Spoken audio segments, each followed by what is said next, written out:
Welcome to the High Rise Podcast, presented by Headset, the leading data and analytics company for the cannabis industry. Welcome back to the High Rise, a laid-back, data-back conversation where we talk all things cannabis, from USMSOs to Canadian LPs, products and market analysis through the lens of data. My name is Cy Scott with Headset, and I am joined, as always, by Emily Paxia of Poseidon. Hi, everyone. Welcome to the High Rise. And today we have a very special guest and a very special time. We're joined by Mitch Trellis, founder and co-CEO of Remedy, Maryland, right on the eve of legalization. Mitch, thank you so much for joining us. Thank you for having me. I'm actually the co-founder. I founded Remedy with my oldest friend in the world. We've known each other since we were 15 years old in 2014, right when they started the Maryland medical program. Love it.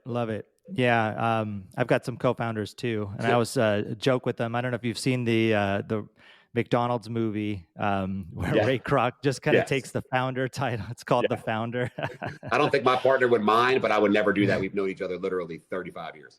Amazing. That's I'm not as long with my partners, but a fair amount of time, and there's really something about that, right? When you have people you can trust, because building businesses is not easy. So Especially it's great not to a cannabis business. That's right, one of the hardest. So yeah, tell us a little bit more about yourself, like where you're coming from. You've been in the space a long time in Maryland with Remedy, but would love to kind of hear the origin story. So I was actually born and raised in Columbia, Maryland, where the Remedy flagship is. We went to high school in Maryland. I left in late 90s. I ended up in New York City. And in 2014, Maryland, as you know, introduced a very progressive at the time medical cannabis law. If you guys remember, it was the first state to essentially say pain and anything a doctor feels it's for, right? So that was a really exciting opportunity. I reached out to my business partner and I said, let's get started on this. He had a really deep background in alternative medicine with his parents.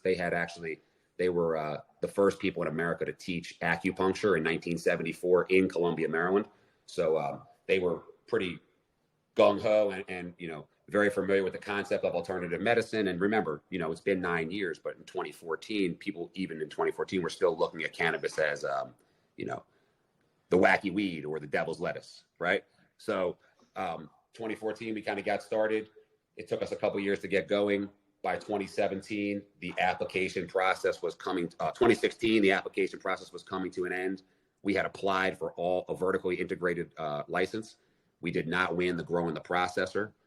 And then, unfortunately, my partner's father, he's kind of the father of acupuncture in America, and he was also the president of our company. He kind of got sick, and unfortunately, he passed away right after we found out that we didn't win the licenses. And then right after that, we found out that we won a dispensary license. So in the process of getting started, we ended up basically, his name was Robert Maurice Duggan. And if you think about it, his initials, RMD, he always signed everything RMD. And in the process of trying to think about what we were going to name our store, we ended up naming it RMD. Our store is essentially named after the founder of our company, Bob Duggan. So, we've been in this business for a long time, and we have, real emotional and deep ties to our community and our store. And, a lot of people, their stores are named Leaf this and Weed that, and all of these kind of names that feel generic. And since the beginning, this has been very personal and a real deep, passionate process for us and our company. Yeah, that's a great story there, and pretty cool how you found the name. So, that was some time ago, 2016. Right. 2014. Sorry. Coming up on a decade, and here we are, 100%. almost 10 years later from when you started, and Maryland's on the cusp of adult use on July 1st, right? So just a matter of days here. So I want to touch on that and really dig into like what is going on out there in Maryland, and how are things looking? Like, how are you feeling about things like supply? I have to believe that demand is going to be out of control, particularly with the weekend that it falls on here, which is this extra long 4th of July weekend, essentially, because the 4th lands on Tuesday, I believe. So is that coming into play? I mean, how long have you guys been gearing up? What are Marylanders like saying out there, right? As this stuff's coming around the corner. So as you know, we do have a pretty mature medical market. We've been in business since late 2017, so it's about 5.5 years now. We have as many MSOs in the state of Maryland, I believe, as any other state in America. I believe that there's 9 or 11 MSOs. We also have no caps on grow, no canopy cap. So we have some some of the largest grows in America are in Maryland. So from a supply point of view, I would say that we are in a much better position than most states that go from medical to rec usually are. We've been in a kind of an oversupply leading to price drop scenario for about a year now. And Emily, I know you spoke about this before on podcasts, where as the production ramped up, ultimately, if the demand can't keep up with the supply, you end up with these, harsh price drops. And we've seen probably a wholesale price drop from its peak in the state of Maryland, probably 35 to 45%. Mm-hmm. And as you can imagine, that's definitely come to a halt. But I say all this to say that there is tremendous online capacity in the state of Maryland. And I do think that there will be some shortages of particular products, but I also think that we're going to be able to maintain for a good amount of time. We have a couple grows are over hundreds of thousands of square feet. We have one of the largest light depth warehouses in America. We have some really intense grow operations in this state. I can imagine. 10 years almost in the making. It's wild. It went fast. Yeah. What do you think? What are some lessons that can be learned from the arc of legalization in that state, from running an early medical program to where we're about to launch off in adult use today? I mean, we talk about other states that are analogs to this who could be kind of looking. I always say, you can learn from the past and you can look into the future using the different markets that have opened. We just saw this happen with Missouri. And what was really cool is actually, as of the election last year, we didn't think Maryland would get open this early for this program, right? They pulled it forward quite a bit. Imagine how we felt. Yes, I can Maryland only has imagine how you felt. Yeah, they have really shown themselves to be in a really good place legislatively and leadership wise. The governor, kudos to the governor, kudos to the legislators, kudos to the government. They have done a fantastic job. And, like I've said to a couple media people recently, it's not every day that we spend time complimenting the government, right? Correct. So we should definitely, make note of that. And again, give them their credit where credit is due, because I'm sure you're with me where we definitely complain when things don't work. Take the credit. Yeah. When it happens, it's time to celebrate. And I was really impressed that they pulled this forward, because it's usually gone the other way. And same thing with Missouri. Missouri was like, here we go, February, boom, we're open. I agree. Everyone in Illinois was like, I think Missouri made us go a little faster. I think so too. Right? Like, I don't think that with the new governor and so on and so forth, he's like, well, if they can do it in 90 days, why are we taking more than 120? Yeah, I'll take that flex. Let's do it. So, and also, real quick, to their credit, right? They also did things like they set the tax rate. Originally, it was 6%. They ended up at 9%. But either way, they're acknowledging that this is not a revenue grab. This is not a money raise, right? There are other reasons for doing this. And the main one is to kill the black market. Yeah, I totally agree. And that is what we need to do is tamper the illicit market and be realistically competitive with it. Let's face it, it's had decades to become a sophisticated program, so to speak. So that's exactly right. And we have we have massive advantages. We have white market stores, right? We have all of these things. We can do marketing, we can do experience, we can do all these things. But if we set ourselves back with a 45% tax rate, like I said to somebody the other day, you know what the black market tax rate is? 0.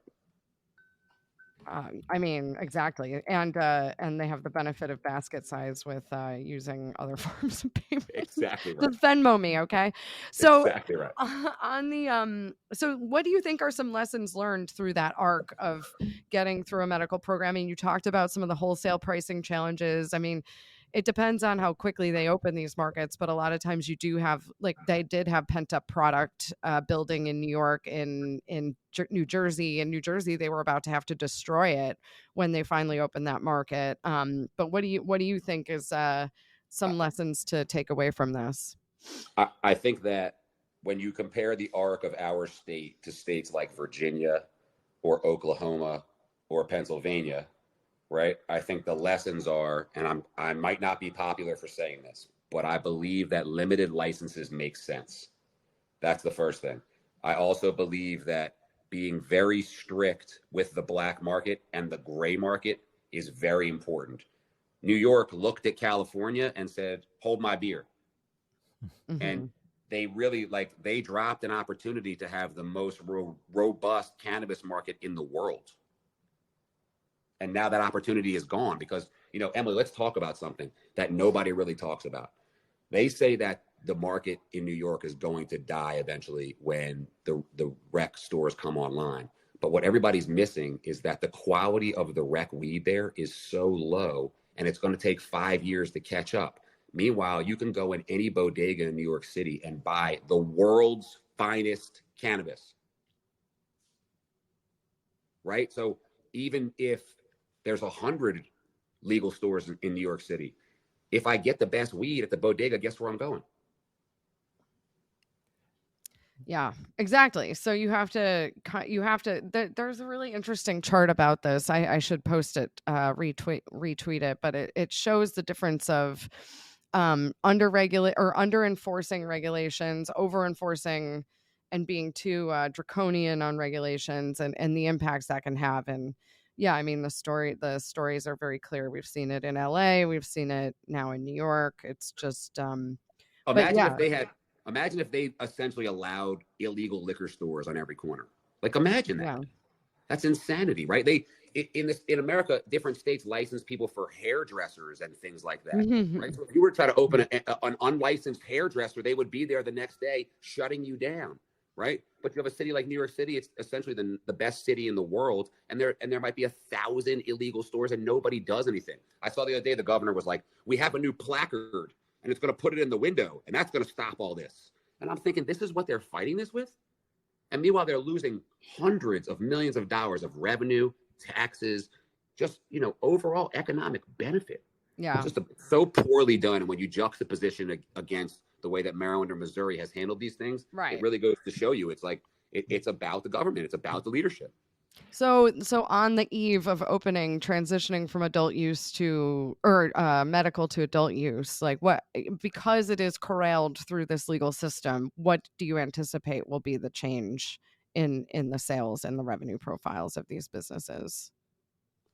I believe that no matter what, the baseline is a 3-time jump. I think that the people that are in the unique situations, border locations, our stores, we consider them to be destinations. So I believe border locations and destinations are going to see anywhere from 5 to 15-time jumps. You know, remember, Maryland is surrounded by Pennsylvania, Virginia, Ohio, and West Virginia. That's right. And all of these, and Delaware, and all of these states have medical, or they basically are in that place where cannabis is not foreign to them, but at the same time, the majority of the population still doesn't have access to it. And Maryland is also one of these states, you know, people on the West Coast are not always used to this, but the East Coast states are so close to each other that we go across the borders like it's nothing. Mm-hmm. Right? So like these, and I think, you know, it showed in Missouri with the 11-time bump on the borders, some of the border stores.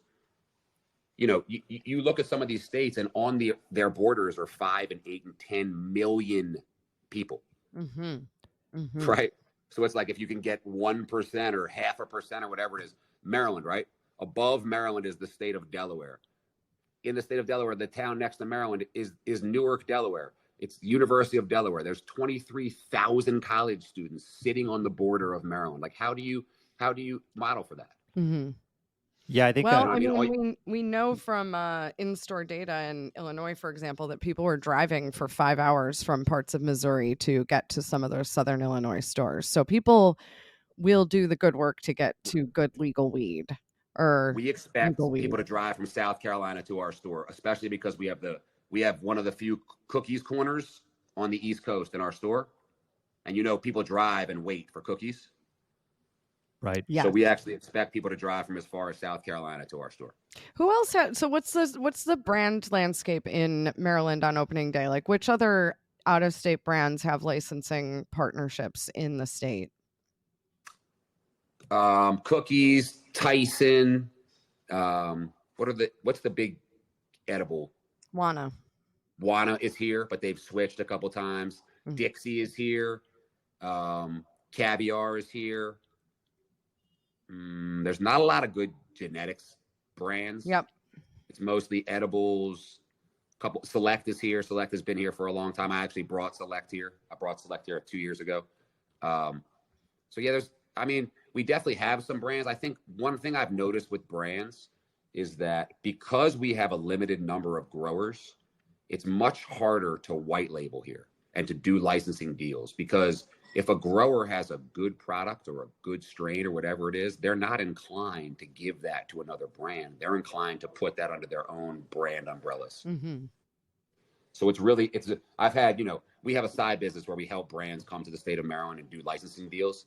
And we've found that it's often a struggle because these brands they say, just find somebody with some gas. And I say, I know who has gas, but I promise you, they're not giving it to you. They're putting it in their own bag. Mm-hmm. Mm-hmm.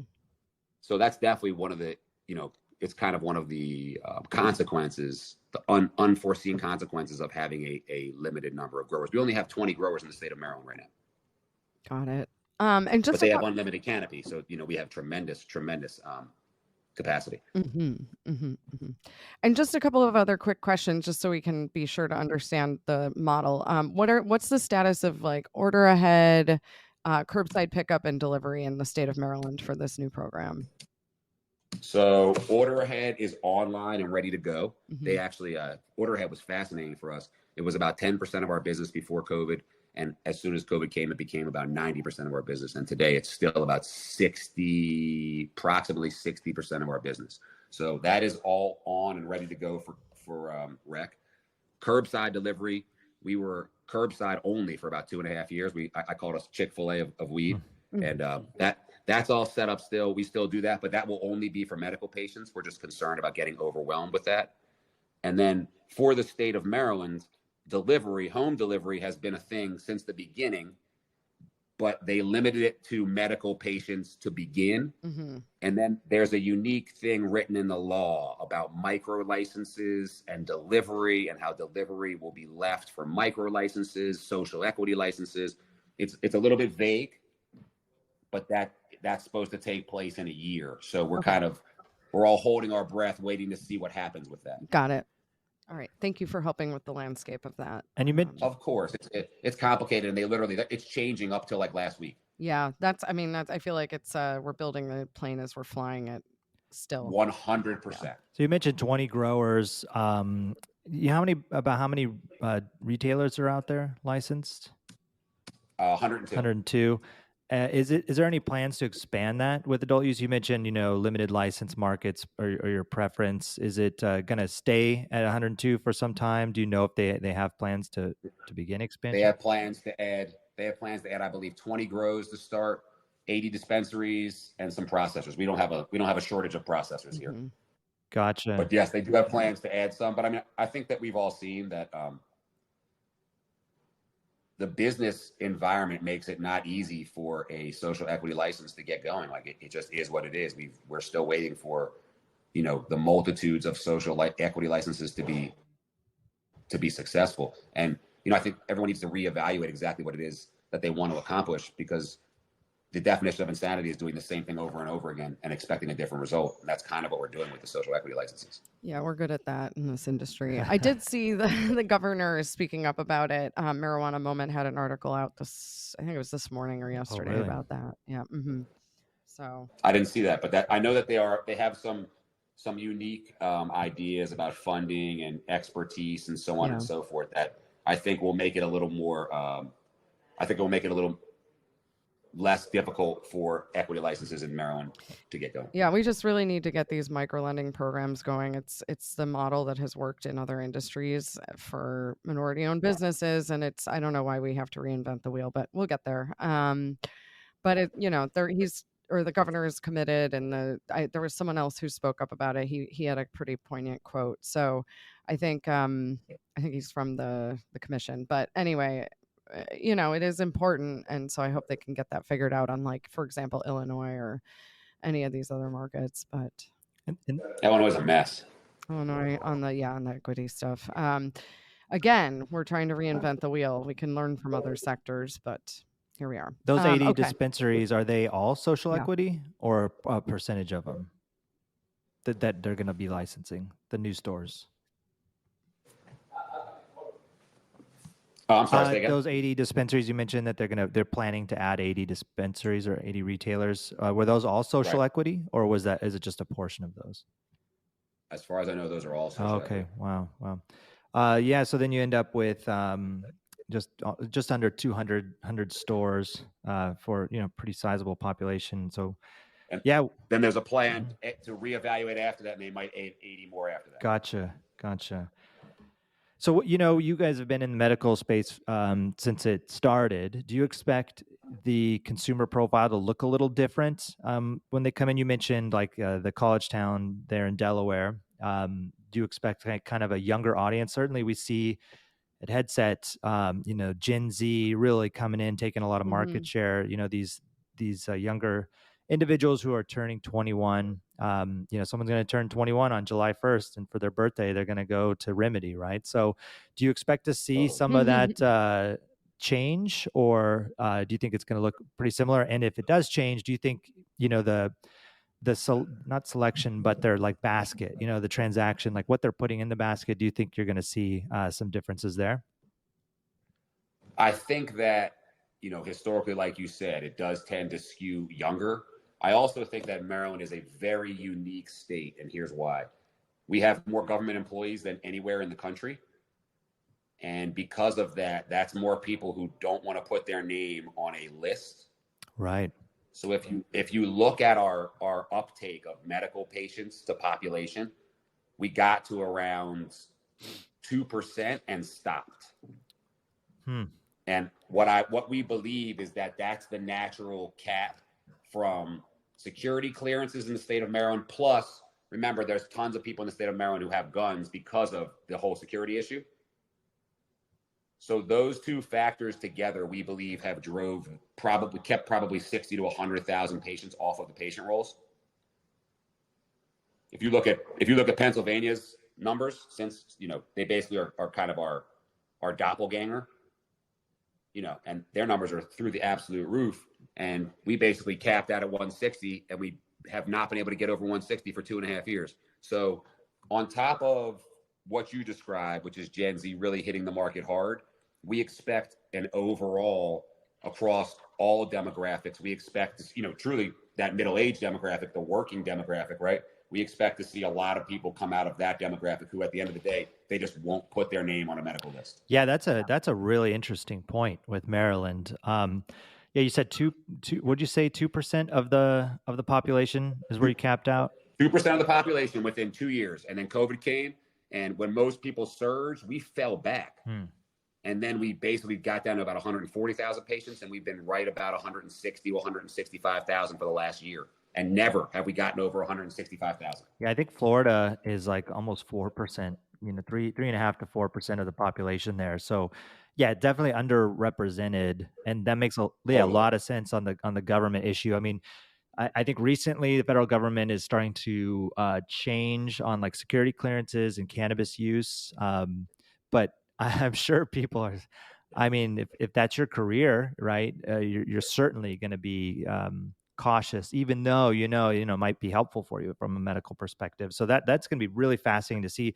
Also, I wonder, we're still waiting on some significant federal change, and the more people that are in the federal government, that come and get exposure to these stores and realize like, okay, these are not scary places. And, these are, nice looking brands, nice looking products. Maybe some of that culture will come back into the decision making, in DC ultimately, because I feel like when people are around it and they see it, it kind of demystifies it a bit, right? Versus you're driving along or some, you never see it, or they're kind of hidden from public view, and you maybe make some assumptions around it. So hopefully Maryland has an outsized impact on just how the government thinks about cannabis.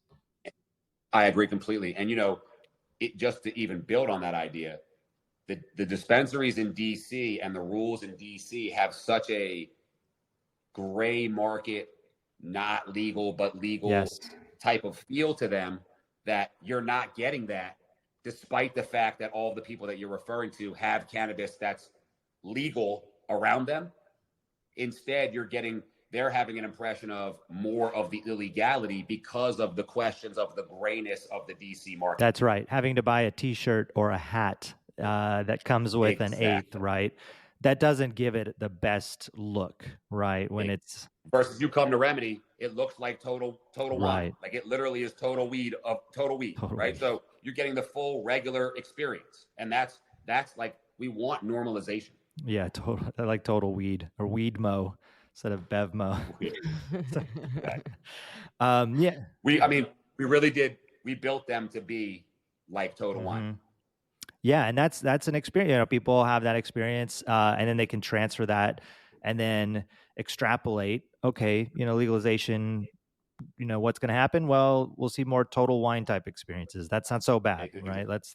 What's going to happen? Nothing, right? Right? Because at the end of the day, this is just retail. Right. Like, what's different? You know what I mean? There's nothing different. It's Best Buy or Costco or Total Wine. Right. Like it's simple. And once we can get past that, then it becomes about retail, right? Experience, customer service, location, quality of products, and pricing. That's right. So speaking of pricing, we have seen some pricing declines. You mentioned kind of capacity. Obviously, when you have that kind of patient cap and the patient cap's not growing as much as you'd like it, that there's going to be some impact there. I think with adult use, you're going to probably have some near-term pricing power, right? Because there's just going to tons of people coming in. I mean, it sounds like there's going to be a lot of supply, but you're probably not going to have to discount heavily to get people in your door.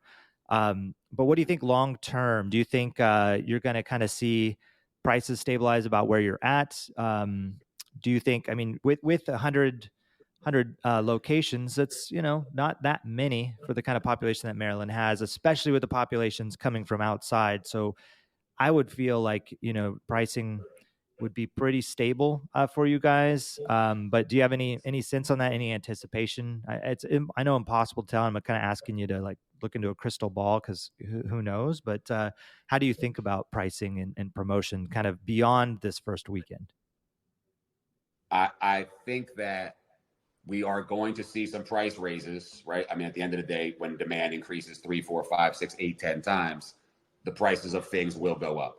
That being said, I think that they will go to a place that markets in general are used to, because, people who don't understand cannabis miss the fact that historically the consumer has a traditional price that they're willing to pay for a eighth of cannabis that satisfies them. Right? And historically, we are willing to pay $30 to $60 for that eighth. And this is where, I think it gets interesting that in the long run, the dispensary is the moat. The dispensary is the place that you can protect margin, that you can protect market share, because that's where we touch the patient. So one of the things Remedy's tried to do is build a platform for the brands and the vendors to have a place where they can meet the customer where they are, right? So we've created these large spaces, and we have big store within a stores in them. And we really want the brands to come in and be experiential so that they can really educate the customer as to why their product is better, different, so on and so forth. Because let's be honest, right? We're all kind of selling similar stuff. That's really great to hear. If I was a brand at Remedy, for sure, take advantage of it. I mean, brands, from time to time when I'm in a store, you'll see one brand rep, that's kind of sitting there with the table. And it's great because you get to learn a little bit more about that brand, but at the same time, it's, it's kind of a sales exercise. They're there to sell you, right? And you're not there to like necessarily learn. But if I had the opportunity to talk to many brand reps across many brands, then it's better like customer experience, I think, for me personally. 100%. Right. So that's pretty cool. So you guys have like little stores within stores focused on the brands, and this is like the cookies corner you were talking about. I take it. Is that the same thing for some other like brands that people might recognize, like some of those that you mentioned earlier, or these like Remedy brands or Maryland specific brands? No, these are all national brands. So we have, we probably have we have a Curio corner. GTI has their brand Rhythm. We have a Rhythm corner in both stores. We have a Cookies corner. The largest grower in Maryland is called SunMed. That's the light depth warehouse. We have a massive SunMed wall. We had a True Leaf corner. We just kind of moved them on out. We have a Verano corner. We have a holistic store within a store. So we have a local grower called District. So, I'm at the end of the day, right, this is a relationship business. And, with 15, 20 growers, this has always been about relationships, because if you don't get good weed, then what are you supposed to do, right? Like you're not really in business if you don't have good weed. So, I think that our relationships with our vendors have always been really strong. And when you provide things that other dispensaries don't provide, like a platform to meet the customers, I think, you end up with really strong partnerships. Absolutely. Yeah. It's kind of like OPEC, but cannabis in each market. Well, so Emily, you bring this up, right? But like, if 20% of your customers account for 80% of your sales, then are those 20% going to get treated the same as the other 80% of your customers? Hopefully not. Right. Hopefully not, right? Because that's what this really comes down to. Like, I don't think we set it up to be OPEC, but I also think from our conversation earlier, there are sophisticated operators and there are unsophisticated operators. And when you're a big wholesaler, who do you want to work with? No, you got to work where you get paid and consistency. We know this, especially out here in California. But exactly. Yeah, the get paid part is critical, right? Like, one thing my partner and I have always tried to do is pay our bills on time. And listen, over the last 18 months, has it been hard? Yeah, it's been hard, but like that's business. Like we were raised that you pay your bills and things will be okay. Yeah, no, absolutely. And I think that's part of it. No, I don't say that disparagingly. I just, it's an observation I've made over the years of watching how these markets work. I don't take it disparagingly. I think that the entire country has had such a revenue drop, and margins have tightened so much, and there's been oversupply of cannabis. Like the market across multiple states is in such disarray that I think most cannabis operators are struggling. Yes, in different forms and fashions, for sure. Agree. Totally agree. So as we're watching this market turn on, from an outsider's perspective looking in, it seems as though there has been some shuffling around, some M&A, and unfortunately, some people, it seems like they ran out of runway before the starting line of adult use. But can you share a bit about what you've seen on the M&A activity? We know some of the public companies have made moves. Do you know kind of how these valuations have been shaking out, and have you been approached as well in terms of being acquired or partnering up with another group? So there's a couple things to unpack there. Yeah. First of all, what's causing this is a moratorium on transfers that begins July 1st, right? So if people want to sell, they have to sell before July 1st, or they can't sell for 5 years. So that's what's causing the rushed M&A. The valuations have been pretty reasonable, anywhere from 1.5 to 2 times revenue.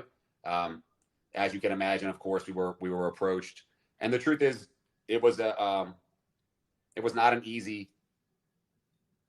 It wasn't a simple no. Sure. Of course, right? Yeah. But at the end of the day, like my partner and I kind of agreed, we've played it out this long. I'm not sure now is the moment to wander off into the sunset. It's the question: hit the bid or keep going.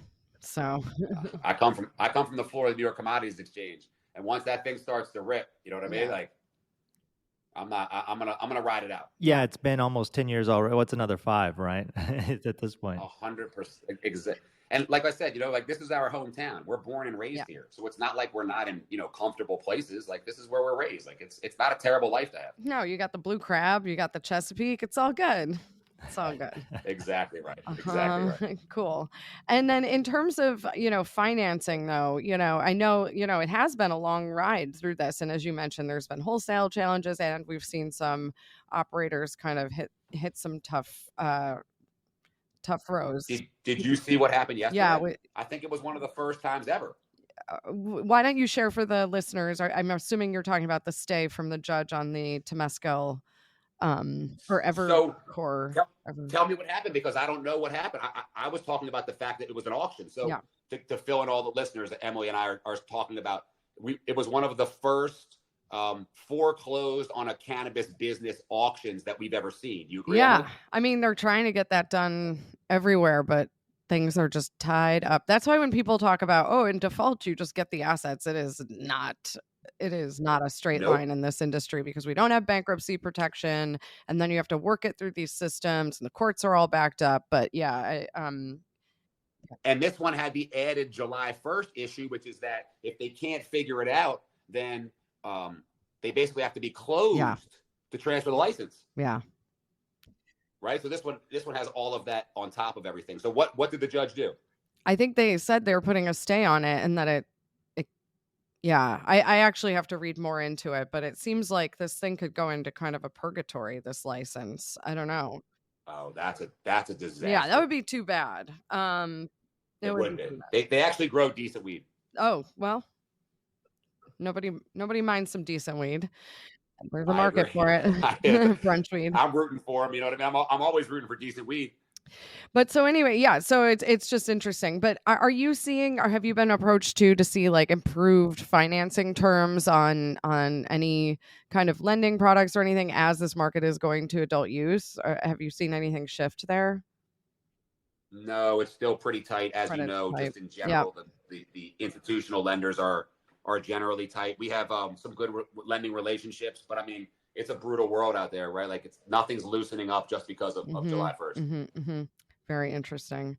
And so I'm just curious. I mean, how are you guys preparing for the volume of bodies you're going to have to move through the store over this weekend? I mean, to begin with, as Cy knows with the headset data, we know this is a big holiday for buying cannabis, July 4th holiday. And then let alone with the enthusiasm of opening, people have time off. What are you thinking about in terms of your strategies in retail to make this a smooth and comfortable process for your customers? So we about 2 years ago, we started thinking about moving. We acquired another license. And at that moment, we basically said to ourselves, this is going to come eventually. And if we have to move and then move again, or renovate and then renovate again, it doesn't make a lot of sense. So we built 2 9,500 square foot stores, and they both have capacity to have 25 registers each.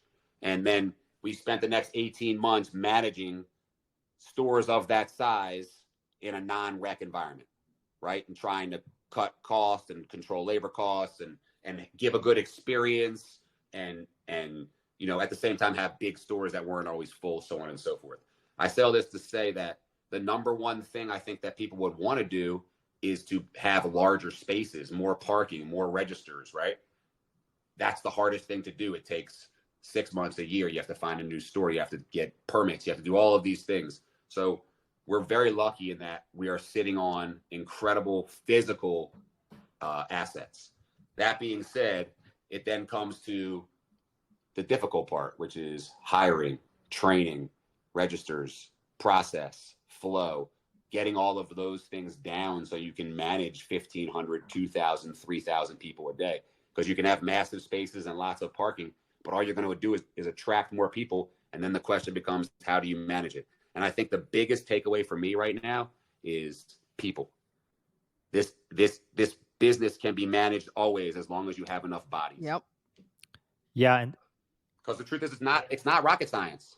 right? Like it's not overly complicated. Plus, you're going to have, I mean, the right people, right? The people that have had time to get educated on it, because you're going to have nothing but, I mean, not, you know, a lot of new people to the sector, right? And these brands, and they're going to ask a lot of questions, I am sure, day one. I certainly would, walking in. And so, yeah, having the people, having them trained, I'm sure it's going to be, or has been a lot.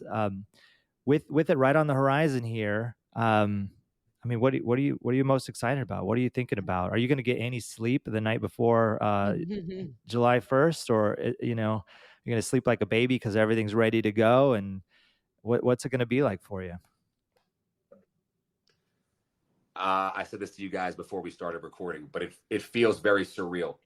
It just doesn't feel real right now. So I would say I'll probably sleep like a baby the night before because it doesn't feel real. It's only when I, you know, stand there in the middle of it and look at 1,000 people around and coming through and so on and so forth that it really starts to sink in. I think I'm excited for the culmination of a journey that's, you know, like you said earlier, has been almost 9 years. And as a state and as a community, it's been a really long journey. And then, you know, I don't know how you guys have this experience or not, but I mean, I was using cannabis in the 90s when, you know, people would look at you like you were a terrible person while they were snorting cocaine, right? And I find it to be exciting internally that our world has changed so dramatically to where it's not just it's socially acceptable or not acceptable, it's that we literally have moved to the point where we own and run and operate just regular plain old stores. And to see that in my lifetime is a really, really exciting change. And, you know, it happened pretty quickly. And like, I remember sneaking out of work and around the corner in New York City in an alley and smoking a joint and have people looking at you funny. And I'm sure, Emily, you remember those times too. You know what I mean? So today, nobody cares. And that's pretty amazing. Yeah. Yep. Well, fantastic. And well earned after 9 years of, you know, and everything that went into it, to have this weekend coming up. So really, yeah, enjoy it. Hopefully things go off without a hitch, and you make a lot of people really happy as they walk through your store. Thanks for joining us today, Mitch. It's been an absolute pleasure, and I'm really excited to watch, you know, how it goes out in Maryland, and like how the year's going to go for the state. I think a lot of people are going to be talking a lot about Maryland going forward here. So, yeah, best of luck with everything, and enjoy the ride. Thank you guys so much. I really appreciate y'all having me. Whenever you're in the East Coast or on the East Coast, if you're in Maryland, feel free to stop by. We are always ready. Fantastic. For you. Sail on down.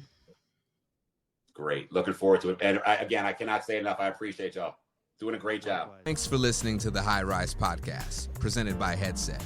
For more information on Headset, visit headset.io.